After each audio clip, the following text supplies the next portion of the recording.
Assalamualaikum warahmatullahi wabarakatuh. Kembali lagi bersama saya Sadam Kahfi dari kelas non reguler semester 3 dengan NPM 7420121214 Universitas Surya Kencana. Pada kesempatan kali ini saya akan membahas atau mereview jurnal dari jurnal Rechten Riset Hukum dan Hak Asasi Manusia oleh Teddy Mulyadi, Hana Fitri Raziah, dan juga Cesar Almunir Putra Semedi di bukunya di halaman 21 volume 4 nomor 1 2022 hingga halaman ke 26 seperti itu.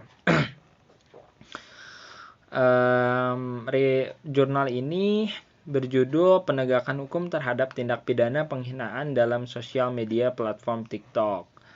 Jadi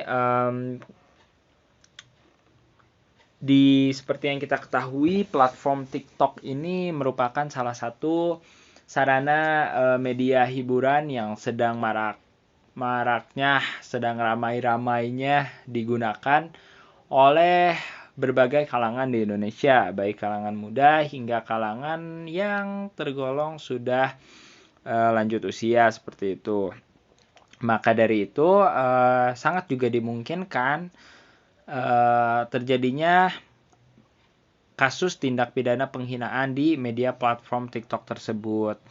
Jadi di dalam jurnal ini membahas mengenai bagaimana sih penegakan hukumnya, apakah faktor-faktor yang mempengaruhi perkembangan kasus penghinaan di sosial media platform TikTok itu sendiri, dan juga bagaimana ya tadi penegakan hukum terhadap tindak pidana penghinaan dalam platform media TikTok. Jadi di dalam jurnal ini faktor-faktor yang mempengaruhi perkembangan kasus penghinaan ini, yang pertama itu ada faktor penegak hukum, di mana ini merupakan kejahatan cybercrime yang dilatar belakangi masih sedikitnya aparat penegak hukum yang memahami seluk-beluk teknologi informasi atau internet, sehingga pada saat pelaku tindak pidana ditangkap, aparat penegak hukum juga agak kesulitan untuk menemukan alat bukti yang dapat dipakai menjerat pelaku, terlebih apabila kejahatan dilakukan memiliki sistem pengoperasian yang sangat rumit.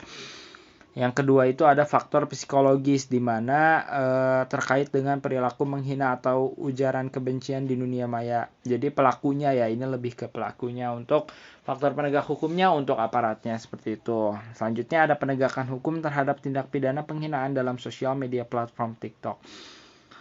Di sini di jurnal ini mereview mengenai menurut hukum dari Suryono Sukanto mengenai faktor-faktor yang mempengaruhi dalam menentukan berlakunya hukum. Yang pertama jelas faktor hukum itu sendiri, yang kedua faktor penegak hukum, yang ketiga faktor sarana, yang keempat faktor masyarakat, dan yang kelima faktor kebudayaan.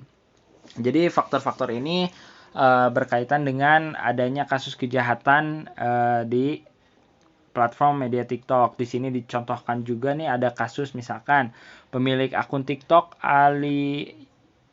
salah satu akun TikTok yang melontarkan komentar bermakna penghinaan kepada pemilik akun TikTok lainnya, seorang konten kreator yang memiliki kekurangan fisik di bagian kepala. Nah, si pelaku ini berkomentar bahwa benjol, sorry kepala gue nggak benjol. Nah, seperti itulah. Itu salah satu contohnya. Di sini juga merupakan suatu penghinaan ya, apalagi penghinaan terhadap fisik. Mungkin di sini akan banyak membahas mengenai psikologis seperti itu ya. Jadi akan tetapi kita yang memiliki undang-undang mengenai undang-undang ITE ini juga telah diatur, yaitu dalam pasal 310 ayat 1, 310 ayat 2, 311 ayat 1, pasal 315, 317 ayat 1, dan pasal 318 ayat 1 yang termasuk penghinaan umum. Nah, untuk penghinaan khusus itu dalam KUHP itu pasal 134, 136, dan masih banyak dapat dibaca di sebelah sini. Dengan begitu, dengan adanya undang-undang tersebut, maka